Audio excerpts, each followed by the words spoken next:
Last episode के and में आप लोगों ने देखा था कि फे यांग और वू शुआन हाउ की ट्रेजर्स को लूटना चाहता था और वो इसके लिए प्रिंसेस शुयाओ से बहस भी करने लगा था। बात इतनी तक बढ़ गई थी कि वो प्रिंसेस शुयाओ के साथ फाइट करने के लिए उतर आया था। तो ये देखते प्रिंसेस शुयाओ अपने ताइन रिवर अटैक को एक्टिवेट कर लिया था। नेक्स्ट एपिसोड की स्टार्टिंग में हमें फाइट की सीन को दिखाया जाता है, जहाँ पे प्रिंसेस शुयाओ ने अपने ताइन रिवर अटैक से फे यांग के ऊपर अटैक कर दिया था, जहाँ पे इस अटैक की पावर की वजह से फे यांग की जो शॉट था वो भी फ्रीज हो गया था। लेकिन फे यांग एक ही झटके में उस अटैक को डिस्ट्रॉय कर दिया था और वो कहते हैं तुम्हारी अटैक इतनी भी बुरी नहीं है। और वो काउंटर अटैक करने के लिए अपनी शेडो नाइफ से प्रिंसेस के ऊपर अटैक करता है, लेकिन प्रिंसेस फिर से अपनी उसी टेक्निक का यूज करता है, इससे उसकी शेडो नाइफ वही पे फ्रीज हो गया था। और फिर प्रिंसेस की अटैक की पावर बहुत ज्यादा होने की वजह से फे यांग को भी पीछे होना पड़ता है। तो ये देखते प्रिंसेस शुयाओ अपनी शॉट को निकलते अपनी पावर को एक्टिवेट करते हुए फिर से फियांग के ऊपर अटैक कर देते हैं, जहाँ पे हम लोग देखते हैं कि प्रिंसेस शुयाओ फियांग के ऊपर भारी पड़ रहा था। तो ये देखते ही वू शुआन कहता है ये तो जरा से भी अच्छा नहीं हुआ, लगता है मुझे पहले उस पर्सन की ट्रेजर्स को लूट लेना चाहिए।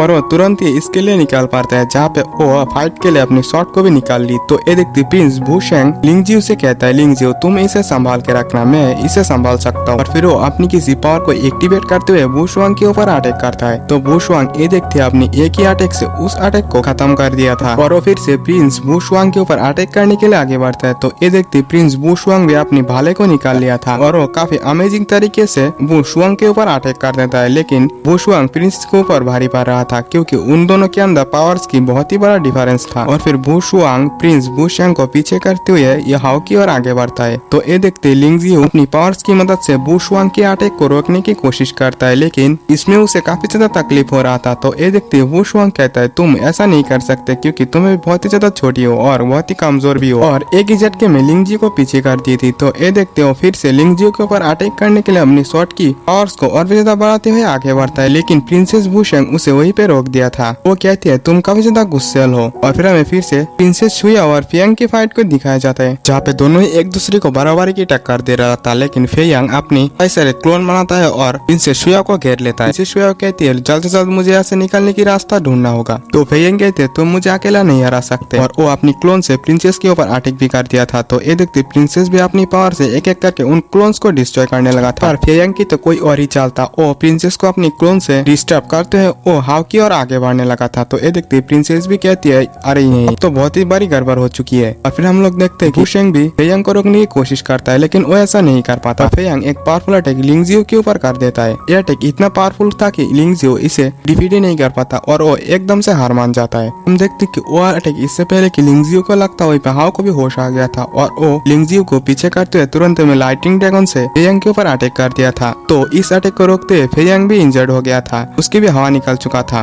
तो देखते वू शुआन तुरंत ही फियांग के पास पहुंच जाता है और कहते हैं भाई अब हमें क्या करना चाहिए, अब तो हम इसकी सामना भी नहीं कर सकते। और फिर हाउ अपनी किसी पावर को एक्टिवेट करते हुए कहता है, यानी कि वो कोई फॉर्मेशन को एक्टिवेट कर रहा था, तुम दोनों को मेरी ट्रेजर्स की जरूरत है और तुम दोनों इसके लिए किसी को भी मारने के लिए तैयार हो। तुम लोग कितना गिरा हुआ इंसान हो, ट्रेजर्स के लिए किसी को चोट पहुंचाते हो। और वो उस फॉर्मेशन को एक्टिवेट कर दिया था, जिससे उन दोनों को बहुत ज्यादा स्पिरिचुअल पावर की प्रेशर फील हो रहा था। हाउ के ऐसी पावर्स को देखकर प्रिंसेस शुयाओ भी काफी ज्यादा शॉक हो गया था। और फिर हम लोग देखते हैं कि हाउ अपनी फॉर्मेशन की मदद से वुडन केस से उन दोनों को कैद कर लिया था। फियांग उस वुडन केस को डिस्ट्रॉय कर दिया था, लेकिन वो वुडन डेटी केस फिर से उन दोनों को जगाने की कोशिश करता है। तो फियांग उन्हें डिस्ट्रॉय करते हुए से भागने लगा था, लेकिन वो फॉर्मेशन उन दोनों के ऊपर अटैक करे जा रहा था, लेकिन वू शुआन किसी तरह से वहां से भाग गया था। तो फियांग अपनी शॉट से उस फॉर्मेशन के चारों ओर अटैक करता है, तो वो शॉट भी वो फॉर्मेशन के चारों ओर घूमने लगा था और हाउ की फॉर्मेशन भी फियांग की शॉट के ऊपर अटैक करे जा रहा था। और फिर जैसे ही फियांग अपनी शॉट को पकड़ते हम लोग देखते हैं कि शॉट वहीं पे टूट गया था। तो ये देखते प्रिंसेस शुयाओ कहती है ये तो इनेट ताओइज्म है, यानी कि वो हाउ के बारे में कह रहा था। और फिर हम लोग देखते हैं कि फियांग की शॉट टूटने की वजह से वो काफी ज्यादा शॉक में पड़ गया था और वो कहता है मेरी जियांग हेवेनली नाइफ की टूटना ये कोई आम बात नहीं है, क्योंकि इस फाइट में वो भी इंजर्ड हो गया था और फिर वो नीचे भी गिरने लगा था। तो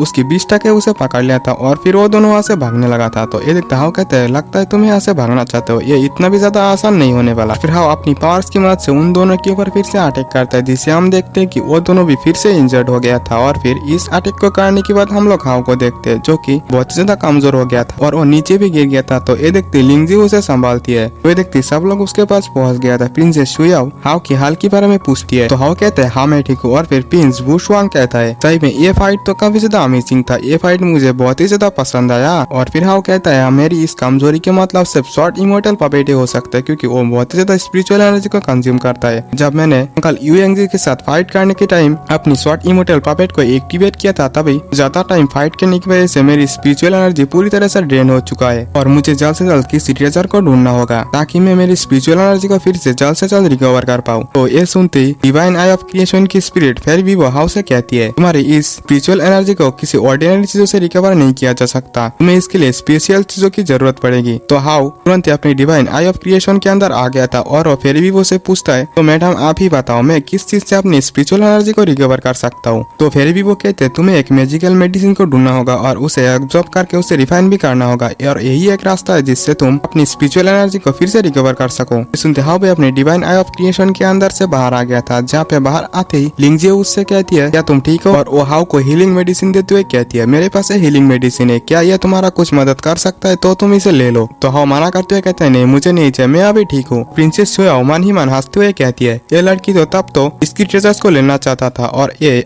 आपको इतना अच्छी बिहेव कर रही है, कुछ तो गड़बड़ है दया, कुछ तो गड़बड़ है। तो हाउ उन लोगों से इस जगह के बारे में पूछता है क्योंकि हाउ को इस जगह के बारे में जरा से भी इंफॉर्मेशन नहीं था। तो लिंगजियो कहती है शुरुआत की सीक्रेट रियलम है। फिर हमें इस जगह की थोड़ा झलक दिखाया जाता है और फिर प्रिंसेस शुयाओ हाउ से कहती है, इससे पहले कि हम तुम्हें बचा पाए तुम तो एकदम से ऊपर से गिरे और नाली पे गिरे। तो हाउ कहता है, मेरी जान बचाने के लिए थैंक्स, लेकिन फिलहाल के लिए मैं आपका नाम जान सकता हूँ। तो ये सुनते प्रिंसेस शुयाओ की भाई कहता है, बेवट हर की लड़की दिखी नहीं, चांस मारना स्टार्ट कर दो।